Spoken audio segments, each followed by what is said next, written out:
Hi, this is Monique. Thank you so much for joining me for this mindful self-compassion practice. We're all familiar with compassion, how it naturally arises within us, how we are kind and understanding towards others even when they fall short of expectations. But how are we at offering that same compassion to ourselves? How do we awaken this within ourselves? Self-compassion is an important part of mindfulness. It means relating to ourselves with kindness and caring rather than being critical, harsh, or judgmental. It's a quality that can be developed through practice. The research shows that people who practice this are more optimistic and satisfied with their lives, and less likely to be depressed or anxious, and better able to cope with adversity. It involves treating ourselves with compassion when life inevitably becomes difficult, and deeply appreciating what is good in us and recognizing what is going well in our lives. Self-compassion is not selfish or self-indulgent. In fact, the research is clear that developing self-compassion leads to greater compassion for others. We can create a better relationship with ourselves by cultivating acceptance, kindness, and self-love. Mindfulness helps more than anything because it encourages us to challenge the idea that to successfully motivate ourselves to make changes, we have to be hard on ourselves. Self-compassion doesn't start with the assumption that there is something wrong with us that needs fixing. If we begin to incorporate self-compassion into our lives, we'll realize that we are already whole, worthy, and deserving of complete acceptance of ourselves. With this practice, we begin to see that shaming and criticizing ourselves is actually the thing that prevents us from changing. There are many benefits associated with practicing this. Interestingly, the great majority arise not when we try harder to accept and feel kindness towards ourselves, but when we let go of the tight grip of trying to aggressively motivate ourselves to change. This kind of letting go is not the same thing as passive resignation or giving up. Rather, it has more to do with inviting in a friendly attitude of allowing ourselves to be exactly as we are. Two mindful qualities support it all: the constant flow of noticing what comes up for us, the criticism, judgment, or self-blame, and then gently letting it go as we bring our attention back to the present moment. In some sense, the noticing and letting go is all that we are doing when we practice self-compassion. When our practice is over, we integrate these skills into our everyday lives, where they support us as we navigate the joys and heartaches that life brings. So let us begin the practice. This is a meditation that you can do any time of the day when you want to enhance self-compassion. Sit in a comfortable position, upright yet relaxed. Settle into your posture and notice how your body feels. The weight of your body on the chair, the sensation of your feet on the floor. Let your shoulders relax and your hands rest gently on your lap. Feel your jaw relax and your face soften. Let your attention rest on the feeling of your entire body. Take a couple of deep breaths and allow yourself to relax more deeply. Focus on the sense of the breath flowing in and out, like the rhythm of the waves in the ocean. You don't need to change your breath in any way.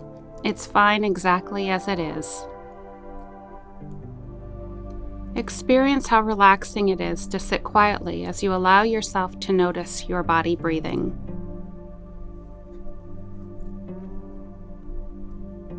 For this mindful self-compassion practice, you actually need to bring up something in your life that is challenging or stressful. It's important to notice that when you first begin practicing mindful self-compassion, that you don't bring anything up that's too painful or difficult. Maybe you're feeling stressed or worried about something at work. Perhaps there's some tension in a relationship. Or maybe you're thinking about a mistake you've made. Bring the situation to mind and notice what you are most concerned about in this moment. Are you worried about what is going to happen, what others might think, or how you might handle the situation?